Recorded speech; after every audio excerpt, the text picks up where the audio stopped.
Welcome to the Essentially You podcast. Dr. Suzanne, how are you doing today? Oh, thank you so much. I'm doing great. Love that. Love that. We're just finishing up the summer, it seems, this weekend. And I cannot tell you how excited I am for your upcoming book, which is the Menopause BOOTCAMP. Now, I just want to dive into that because I've done a lot of boot camps myself over the years and really integrated into healing my body, loving my body. Talk to me about like when you were thinking about this book and what you wanted to bring to so many women. I don't even know how many millions of women are stepping into menopause in the next decade, but there is a lot of us, including 6,000 myself. a day, 6,000 a day in North America alone. It's incredible, which means, we really get to step and usher into this new, beautiful phase in life. And so when you were thinking about Menopause Bootcamp, kind of what was on your mind? What like when it came to the title, like what were you looking to embrace? It's really funny. It's very me. It basically popped into my brain. I'm going to tell you the story. I was a very dear friend of mine who's in this space, educational, health, body empowerment space, asked me to come to the wing. This is in like 2017 or 2018, which was at the time a women's workspace. And she wanted to interview me. She's 20 years younger than me. She wanted to interview me about menopause. And I was like, okay. And we had this great conversation. I was very intrigued to see who showed up. It was a very diverse audience in terms of age, experience. It was great. There was even like a mother-daughter pair, the mother and the daughter who was pregnant. And I was like, wow, that says everything. And during that conversation, I realized, oh, the intergenerational conversation has been lost. This is so important because here I was doing this work for a very long period of time. I have this background in conventional medicine. I have background in integrative and holistic medicine. I'm very interested in indigenous cultures and plant-based medicine. And a lot of times that's why people bring me into a conversation, but that just literally became so obvious in that moment. And I couldn't stop thinking about that for days, Mariza. And I was driving. I can tell you exactly where I was driving. I know exactly where I was. It's that kind of a memory. And just a thought bubble came in. I'm not menopause boot camp. It was not a conscious, like, it wasn't like, let me think about this. Like, it just came to me. And I came home and I talked to my partner, my boyfriend, who is a 35-year fitness pro and has been on this journey with me. And I said, I want to do this. Because the other thing, backing it up was that here I talk about this all day long. And in a 5 to 7 minute encounter, there's only so much I can tell you. And anytime I gave a talk, the hands would be, can you tell me more about bioidenticals? Can you talk about hormones? And I was like, I need more time. So that was where that grew from.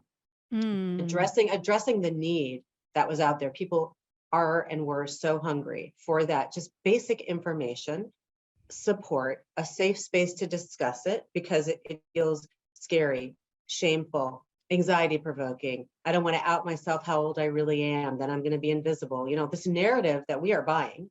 Then the other part of it, which is a lot of dismissal. Oh, it's just part of aging. Bye. What? Nothing to do? Really? There's nothing to do? That's not true. That's where that came from. And that has been so fun, gratifying. I've learned so much. I thought that when I started, I was teaching people about the definitions and the solutions to the problems that they faced. But what I found was that we are creating community. And that has been really powerful. That is so powerful. So powerful. Being able to create community for women, stepping into this wisdom part of our life, really owning who we are becoming. When I think about this particular time in our life, when I think about some of the most incredible women doing the biggest things, this is when they're doing it, And so, this whole idea of dismissing, of kind of blowing women off, ignoring symptoms, or even pathologize, making it a pathology. Yeah, totally. That's a huge issue. I'm like, it can't be one or the other. It can't be, it's not a big deal or it's a pathology. Yeah, but here's the thing. Sometimes I point this out when I'm talking about this. Puberty is a very challenging portal. It's a very challenging evolution. And we can always improve how we're doing things, but I think we understand as a culture and as adults that this is a time that we really need to help support educate, empower, and usher people through into the next phase. This is the same thing. Yeah, This it's is our the same second thing. puberty or second. 100%. I call it the puberty of midlife. Yeah, And exactly. it is so similar in so many ways. Blowing shit up. Yeah. We do some of that. We do some acting out. We need to do some of that. Well, I think that can be very important part of that. Really reassessing. Again, defining boundaries is important, but I think we do a lot of that when we come into our own. We are understanding ourselves differently and better, hopefully, and deciding what we are willing to continue to participate in and not. And it can be a tremendous time of liberation and creativity. I agree. When I think about this, the second puberty, but it's a bigger game. We've got families, we've got communities that we're taking care of, we've got careers that light us up. There's just a lot more on the table. There's a lot more spinning plates that we've got to consider. Like it's a different, as a young girl coming into childbearing years, we've got our mom, we've got our family, we've got people supporting us, and there's still more to be learned. There's still, I think we could do a better job at educating our girls. Of course. But you're coming onto the other side of it, and now we're the ones holding the container. Correct. We're the ones holding space for everybody else. All the while, we've got to navigate this, like you said, often in like secrecy and in shame and in the not knowing what's coming, the unknown, because a lot of it's kind of just been shoved under the rug. Like we don't talk about that. Right. Even for those who are brave enough to ask, a lot of times they don't really get any information. And I think I don't just think it, I know it. There's data to prove that we don't have enough people who are educated in helping us get through it. Even in medical education, it's been very well documented that a large percentage, like 75 or 80% of OBGYN residents don't feel confident coming out of residency to help people get through menopause. And, listen, I don't want to disparage. Or they can't even distinguish between perimenopause and menopause. But they haven't been trained in it. Yeah, they don't know what it is. Yeah, they don't know. They don't even know it's the women thing. Come in and they're like, what's going on? And there's no answer. It's just aging, or, maybe we can give you some birth control. Right. Yeah, exactly. I mean, and here's the thing. I think the issue there becomes, look, if you've got 4 years to train people in a specialty, a surgical specialty, and obstetrics also, clinic medicine and well women care does not get addressed fully and wholly. And here's another thing that I think is very important for all of us who practice any kind of medicine: humility. One of my secret weapons my entire career has been, I don't know. Let me help. Let's figure that out. How could I possibly know everything? I'm a much better doctor because I know I don't know everything. And has it harmed my career? Hell no. People appreciate and respect that I'm being honest. And I've learned a lot of what I do by myself, or seeking the information, or being introduced to it by patients. And that has been super powerful for me as a tool as well. Again, understanding that as a tribe, we help each other. I have some skills, I have some knowledge, and I have some talents. It's weird to be so embedded in the patriarchy and so apart from it. And the older I get, the more aware I am of like my witch status. Okay. So a patient literally said this to me yesterday, a patient who I've known for like 20 years. Delivered both her kids. She's now in her late 40s. We know each other. We've been together through all of these things. And she said to me, well, you're a witch. The way that you were able to manifest your powers and skills in this life, in this world, I'm just going there with you right now. Okay. I love this. Was to be a doctor, but you're really a witch. And I was like, well, that's true. Yeah. There was a past life, multiple past lives, right? Where you were definitely a healer in every single one of those. I feel strongly that I was. Yeah. Yeah. What I loved about, if you didn't know, the key word that I loved there in that sentence was let's. You and me together, let's. That's what we want. That's what we're looking for when we're on this journey together. As a doctor who's like, let's figure this out. I'm with you. I got you. Like, we're gonna work through this. We're gonna figure it out. And when you're thinking about menopause and you were thinking about writing this book, what were some of the key things that you really wanted women to know? And I know that there's facts and there's the definitions, and there's a lot of us who are still confused. Well, but that was part of it, because I really wanted to lay out and be very clear about what this actually is, what you might be hearing why I agree or don't agree with certain things that are going on out there, and be very clear about who I am in all of this, because it's impossible to remove yourself from the conversation. And I think when we try to set ourselves above, there's a really big difference between, authority and authoritarianism. Let's say, like, I am an authority in certain areas, but I am not here to make you do anything. Again, this is a physiologic experience. So that the main thing for me was to also lay out my really deep and wide toolkit, because I have been very curious throughout my career, throughout my life, and have really delved deeply into more than one way to do things, and critically trying to assess that. I wanted to share that because I do find that sometimes in this space, there can be a lot of finger wagging about this is the way to do it, from all sides, by the way. And that is really unfair to all of us, because we are individuals and we are going to do this a little bit differently, and we have different priorities. And so I think helping to craft the questions that I want people to be asking themselves about what they're looking for, bringing that to their care team, and then giving them a toolkit that's a little deeper and wider than they may get in one or the other arena. Because I have this integrative background, I have that, conventional Western, I have Ayurveda, I have herbalism, I grow my own plant medicine in my home. I wanted to really share that. And that to me is what the gift of you really is, what is beautiful and exciting for me, to help you figure out where do you want to go, and also understand that it's going to change over time. Mm-hmm. I say this all the time when people come in, especially in perimenopause early on. Listen, what we're going to do today is what we're going to do today. I have a couple of rules. Okay. I won't do too many things at once. It's overwhelming and they're not going to do any of it. Okay. That's just how that works. When someone comes in and opens the bag of 40 different things that they're taking, I'm like, oh my God, wow. Okay. So let's try to figure this out. Right.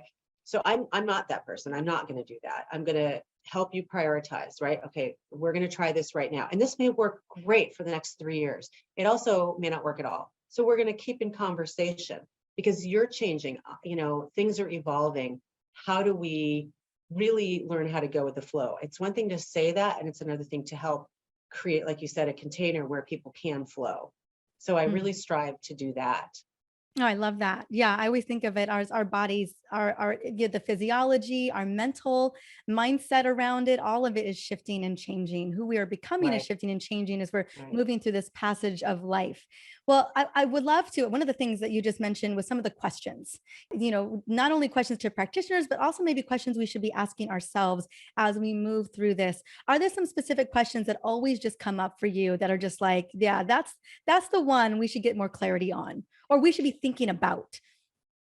I think usually what I try to do with people when they first come in and we're addressing what's happening with them is sort of, what are the real symptoms that are really disruptive? This is what I tell people.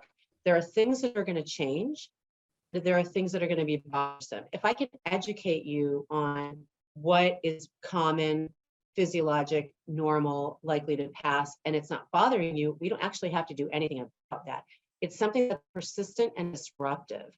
Now, there's also the bigger picture items, like people may understand that sexual health issues can be early warning signs for, cardiovascular health. Just educating women that the number one killer of women is not breast cancer. I'm a breast cancer survivor. I'm not here to crap on breast cancer. I have it. I had it. I don't have it now. But the fact is, most breast cancer survivors are going to die of heart disease. So just like some of that basic stuff is I want people to come away with, but I always try to help them prioritize. Okay, what is the thing that's really bugging you? And I'm going to tell you something. When a lot of times we wind back, it's sleep, because cognition, weight, mood, if we don't get the sleep under control, we're really not going to be able to fully impact the rest of it. Sleep can be one of the most thorny issues that we have to deal with. It is dealable. And I think some of it is changing the way we conceptualize how we're going to sleep. Some of it is really committing to doing the things that people walk in, they know sleep hygiene is a thing. They know they need to put their screens away. Are they doing it? No. They know they need to eat, 3 hours before, maybe not drink a half a bottle of wine, these things. They know those things. I'm usually not telling them something they didn't know, but having another person saying that, and then having some accountability. I'm going to have you to come back in 3 months, and this is what the boot camp does for people too, is it creates these social networks where people can have accountability. I mean, I'm like a data person. I am and not, I really am. I'm a nerdy doctor. there's so much data on accountability and on social connection and how critically important that is to our health outcomes. So just creating, again, those opportunities to have the conversation, help people understand. And that, the thing is, you're less overwhelmed if you're like, oh my God, my checklist is 15 things long. There's no way, nobody can help me with this. And then you're like, okay, wait, my homework is sleep. Let me just do the sleep first. Well, the rest will happen, just trying to break it down. Absolutely. So and I agree that most disruptive, like what is the thing that day in and day out, it is impacting your social, your conversations, your relationships, your work. It's messing with who you are as a person.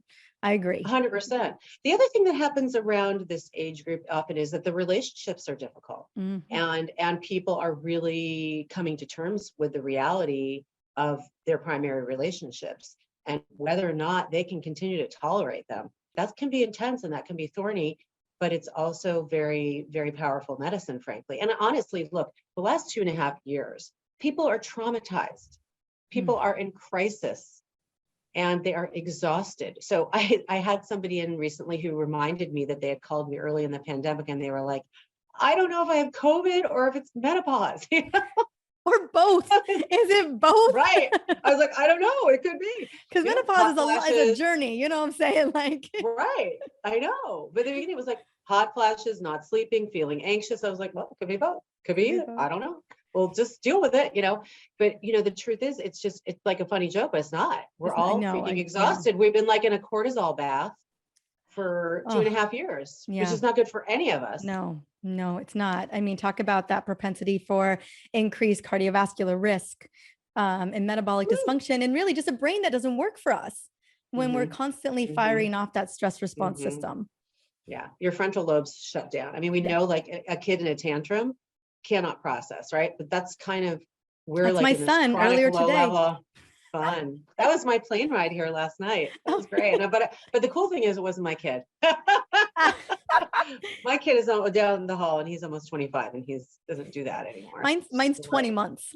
I'll be 43 in a couple of days and just right at the precipice. Thank you. Right at the turning point, kind of where women start to be like, okay, what's going on here? The early stage of perimenopause. But I protect sleep as so fiercely because at some point it will be disrupted in the evening and at night. It's a guarantee. Like, it's so funny when you're at this age, you really can't take it for granted.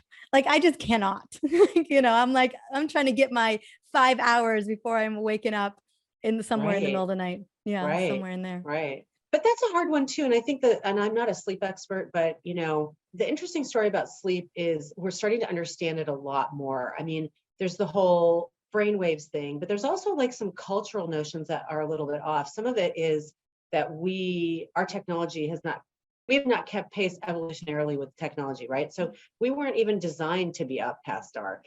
No. Like we're not supposed to do that. So our bodies are like, what are you doing?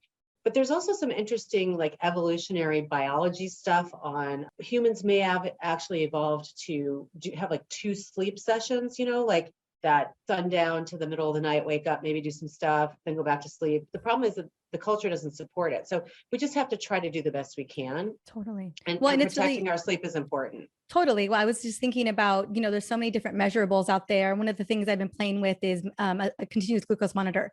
And when sleep is really, and I also have a Whoop strap on that gives me a sleep score, which today was 50%, not a great sleep score. And I remember being so hesitant to get one because I was like, I don't want to see how bad the sleep situation is with my toddler. But what I'll notice is when I have a bad sleep score, it'll correlate on the continuous glucose monitor. I am far less sensitive to insulin than I would be had I got great sleep. And I think, even metabolically, energetically, that cortisol awakening response is just not firing off when we aren't getting good sleep at night. And it all just continues to translate throughout the day. The other thing that I think people are starting to talk more about too is rest as opposed to sleep. I mean, sleep is obviously important. Sometimes we can't control it. We have hormonal interruptions that are programmed age-related changes, some of which are not going to be managed by whether it's aromatherapy or hormone, replacement, but vasopressin, okay, which as we age declines. It is basically the hormone that allows you to sleep through having to pee. That declines in aging people, and there ain't nothing you can do about it. There's no vasopressin replacement therapy that I'm aware of. No, there isn't. So the thing is resting, and I will tell you, as somebody who is 56, going on 57, and very, very active and doing all these things, like resting is really important. So fitness is super, super important in my life. Resistance training, specifically weights, but active recovery. Yes. I don't go hard the way I used to, even 5 years ago or 10 years ago. I really can't. It's not good for me. And it's actually not good metabolically, because you're going to increase your cortisol. You're going to decrease your insulin resistance is going to, and you're going to hold on to it because your body is in fight or flight. It needs to rest. So I think this other idea, and I think it may take some pressure off of the sleep conundrum, which is to literally rest your body, which you can do with things like meditation, yoga, breath work, being outside, putting your feet up, literally just putting your feet up. Like, we don't have to make it super fancy. We don't have to make it something that you have to have a lot of access. You have to spend a lot of money to do. I mean, I can teach you the easiest pranayama in the world. I can call it pranayama and make it fancy. It's not fancy, it's indigenous, I can make it accessible. Breathe in, hold for 4.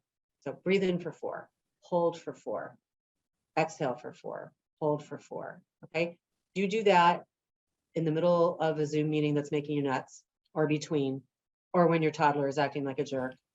And it's not woo, it's not magic, it's science. It's science. It slows It's your heart regulating. rate down. Mhm. Exactly. There's a homeostatic mechanism involved there. So the rishis, if you want to connect to it this way, if it resonates that the rishis, spoke, taught, and wrote about this in Ayurveda, they're not the only ones, 6,000 years ago. Cool. And if you are more of a data nerd and you want to look into the enormously important work of Harvard physician Herbert Benson in the early 70s, who documented oxygen saturation and blood pressure changes in meditators. It's so amazing. Like, that stuff blows my mind. Like, cool, whatever works for you. The truth is, it works. It's easy. Anybody can do it. Those are the kind of tools that I love and that are doable. And if you can't give yourself 90 seconds, you have a much bigger problem. Amen to that. I agree. I want to speak into Ayurveda just a little bit more, because I know that women are always looking for, like you said, you have a wide range of tools that we can really tie into or utilize, and it's going to be in the book. But I would love for you to speak to, how does it increase healing options for your patients, for the women that you've taken care of? Like, what are some ways that we can begin to integrate Ayurvedic medicine into our own healing journey? Well, I mean, thank you for asking me about that. Ayurveda is near and dear to me. First of all, it's really interesting because classical Ayurveda doesn't have a lot to say about women's health for obvious reasons, right? Obviously. I mean, like most of recorded medicine, there's the women's medicine, so to speak, is more oral tradition. I have some wonderful teachers that I've been able to work with and learn from, and they're in the book. But the things from Ayurveda that I love are things like pranayama that I just shared.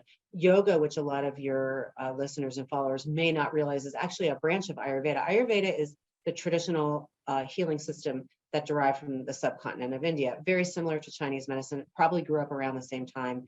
Some differences, but a lot of similarities. Really, really fascinating. But it's a whole system health unit. So it includes movement practices like asana, yoga, breathing practices.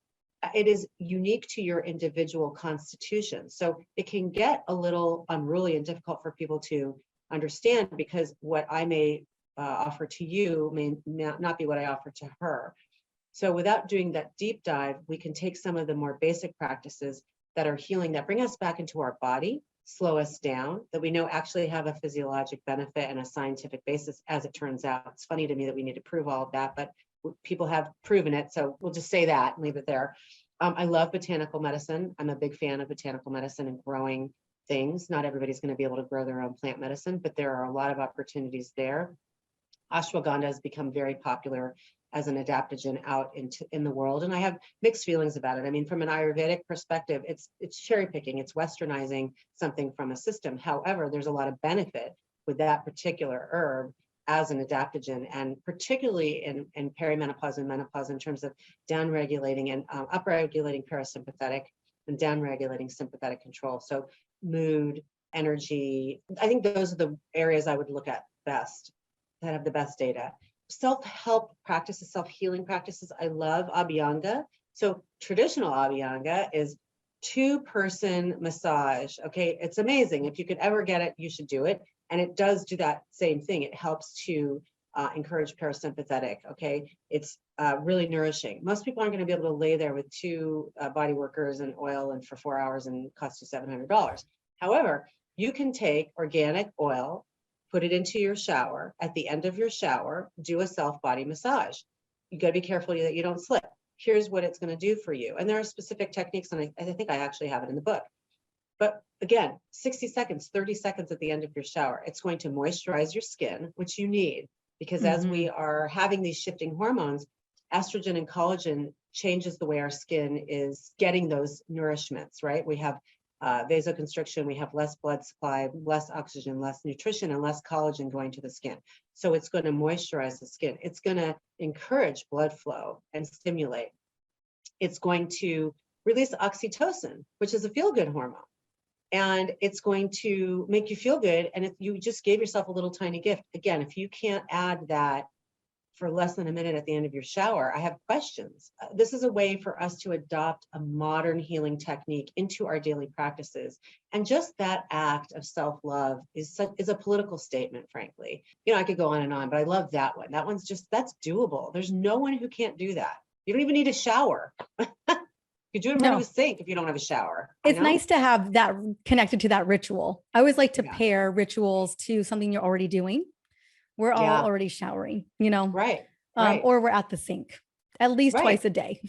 Right. There's a lot of things like that I love to share with people that are simple and adoptable. I'm very much about, you know, I've always been a bridge between the two worlds. Very early in my career, it became very clear to me that my role wasn't going to be to go out into the world and be an Ayurvedic practitioner. And I wasn't just going to be a surgeon or an obstetrician. And I was very fortunate to be in communities where I was accepted and loved. And I taught, you know, at Cedars-Sinai Medical Center. I was asked, I'll never forget, I was asked to give a grand rounds by one of my mentors, who is a gynecologic oncologist. Okay. This woman is a well-renowned ovarian cancer surgeon. And she came to me and said, Suzanne, you're studying all this integrative stuff. Can you do a grand rounds for the Department of OBGYN at Cedars? And I was like, whoa. I was like 2 or 3 years into my career, maybe 6, I don't remember. And I was scared. I was like, oh God, I got to come correct with these people, you know, slides and the whole thing. So I was able to speak medical about integrative. And in the Ayurvedic community, they were so welcoming to me as a Western physician and so thirsty to hear what I had to say from my perspective. So I've been very, very fortunate and grateful to have mentors in those worlds. And it reminded me how important it is that we speak to each other, that we listen to each other, that we learn from each other. Well, so that's what I want to do in the book. Yeah. Well, that's why I'm so excited. You know, I do believe that we've got to bring them together. You know, we've got, like you said, we've got to have that. Women deserve the whole breadth of the toolkit. We really do, because every single one of us it is different. We're in our own unique way. And we're going to need a combination of the two. And we're going to need those tools that we can implement ourselves. Like you said, we can do these self-care pieces. We can create that sleep routine. We can work with somebody to help us optimize that, figure out what else there may be that is affecting our sleep. You know, I think it all is designed to go together. Absolutely. That's where we make the best. That's how we help women the best.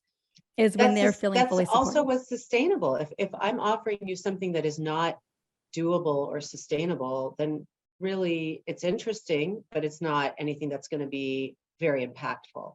And if we hope to, as we said in the beginning of this conversation, impact the larger society by both allowing women to age in a way that is comfortable and embracing for them, but then the society is also benefiting from the wisdom of aging people. Of Asian women. I mean, talk about amazing. Yeah. The sages, we have so much to bring to the table. My goodness. I want to talk a little bit about the menopause transition.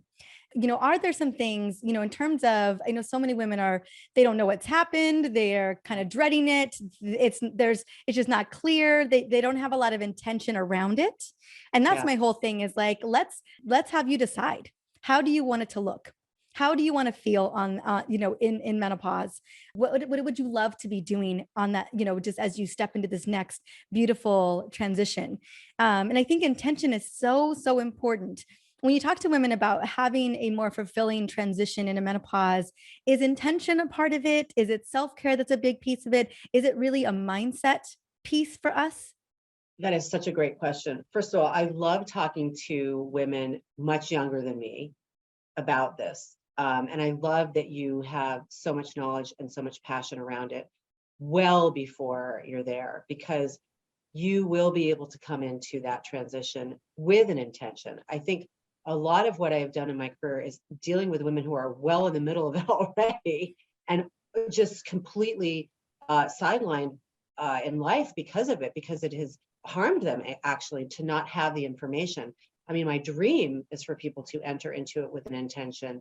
And I think also to have flexibility, because that intention may evolve. So I love the idea. I think if the intention is to, here's what I think the intention for me is. And again, you get to choose your intention. But the intention for me is to be embodied. In other words, to be present, to be in my body, in that experience, understanding that I won't always like it or I won't always actually be there. Because we spend a huge amount of time dissociating. Yeah, we do. I mean, some more than others. Correct. And we don't even realize we're doing it. We don't even realize we're doing it. I will give you a very small example. We were creating content for online, right? So my partner, who is my life partner, does the fitness stuff. He's an amazing, he has a very mind-body approach to his fitness. He's a former professional bodybuilder, super knowledgeable. He's been doing this for 40 years. And he demonstrated a stretch that he likes to do, the lunge stretch. And I remember doing that very early on, how hard it was and how much core strength it took. So when I did it, I thought, oh, this is going to look hilarious, which is fine, because it's like everybody, it's not going to look the way Greg does it. It's going to look the way Suzanne does it. And I did it and I surprised myself. I was like, oh, look at how much stronger I've gotten. Look at me. Look at me, Greg. But it was really interesting, because one of the main things that I love about how we approach that part of it, he always talks about how you have to visualize what you want it to look like when you're doing it. Now, it may not look that way ever, or it may not look like that until it looks like that, but you are fully in the movement, not let me just get this over with. Let me power this lunge out real quick. Exactly. And then move on to the next thing. Flail my leg out and okay, I did it. That's not what the movement is. And that to me is really critical, being in your body. So I love the idea of intention setting. And I think for me, I didn't necessarily realize what intention I was setting, but that has evolved as I get further and further into this process. If I want to appreciate who I am and love who I am and bring that love into the world, I need to be in my body and be okay with it. So what are the things that I need to do to be okay in it? And I think that is a real challenge that we can set up for ourselves as women in this culture, where we really adopt so many ideas that are from outside of ourselves, not from inside of ourselves. So I love the idea of intention setting. I had not really thought about it that way before. So thank you for bringing it to my attention. I think I've been doing it without realizing it. Yeah, no, absolutely. I mean, embodying being fully present with yourself, again, not disassociating, which I know, again, we do unconsciously all the time, but disassociating because you don't have the answers, you don't know what's going on. It's easier to just check out than really understand and really honor the process, honor your body as it's changing. Yeah. But yeah, I mean, I think this isn't even my mama's menopause that I'm going to go through. It's definitely not my grandma's, because when my grandma went through menopause, they just gave her a tranquilizer. That's how they handled that situation. And it's heartbreaking. My mom will always remember when my grandmother came home and she was just not the same person. And then my mama, had a really challenging time during perimenopause and kind of came out on the other side and was like, this is 50 is going to look a lot different than 40s. Like, I'm going to reclaim who I am. This is how it's going to be. This is who I'm going to become. I'm going to become a competitive tennis player. I'm going to become a competitive marathon runner. I'm going to wear Daisy Dukes. I'm going to have hair extensions. You know what I'm saying? And she just rocked it out and was fully she set that intention. She was like, this is how it's going to look for me. This is how I want my life This is how I want to feel. I want to create community around these sports. She has amazing friends around these sports, and she's running 15 miles tomorrow with her girlfriends in Orange Wow. County, and then coming to see us to be with her grandbaby. But like she revolutionized. I watched her transform. I watched her take Wow. ownership of it. And it was the most remarkable, most amazing thing I'd ever seen, watching my Yeah. mother in that transformation. What an amazing role model for you. I Mhm. mean, that's so beautiful. It's, it's really interesting. Unfortunately, I lost my mom Mm. about a year and a half, almost 2 years ago. She had a hysterectomy. This is very 80s, 90s, Mhm. bleeding, right? Because as we do, bleeding, a hysterectomy. And at that time, they took everything out, ovaries and everything. And she was like late 40s. And I mean, really raw in so many ways. That generation that raised me was just, talk about actively gaslit and dissociated, oh, wow. So, we were having this conversation probably about 3 years ago. And I said to her, Mom, I am still getting my period. What in the hell? And I said to her, I have no idea what to expect because you had a hysterectomy. She's like, oh, what are you talking about? Grandma E, her mom, Grandma E had her period till she was 55. And I was like, what? She's like, you never asked, So I was like, You that's never true. I did asked, not. honey, so I wasn't going to tell you. But that was that generation too. That was so And that also generation. that was my mom. But I will say that, it was very painful for her. And I think it was more private. There were a lot of other things going on that we didn't talk about. She fully emerged out of that also. She became a world traveler all over the world, a totally new career, bought houses on her own, was an amazing grandmother, an incredible homemaker. And I think that the message is we are very resilient and change can be hard. Now, does it need to be as hard as it has been? No. When we are supported, we can get through hard things. And there's something so much more interesting potentially, or not more interesting, just as interesting at the other end of it. But if we don't have the information, the support, and the tools, it's just not fair. It's just not fair. Not everybody is as resilient. Okay. Not everybody is as resilient as me and you. We have tools, we have support. Not everybody has that. And when you don't have it personally and you don't have it culturally, it's just not fair. It's not fair at all. So I'm very much about justice in this. I am too. I Yeah, am I see too. We that. talk a I lot see about that. that on this show. Absolutely. This has been such a beautiful conversation, and I cannot wait to get my hands on your book coming out October 11th. This is going to come out literally when the book comes out. So we're gonna make that happen, and I'm gonna have the link to the book directly. Would you like me to link to? We can send it to Amazon. We can send it to a website. What would you I love? mean, we'll send you whatever the best. I mean, Okay. Amazon's always the easiest. Can be issues with that, but whatever. I want to make this easy for people. And I think getting to my website gets them to all the social, gets them to the links, gets them to everything. So I will be looking forward to seeing everybody there. And thank you so much for this amazing conversation. I love talking to you. Me too. Thank you. And have an amazing weekend. Yes, you too.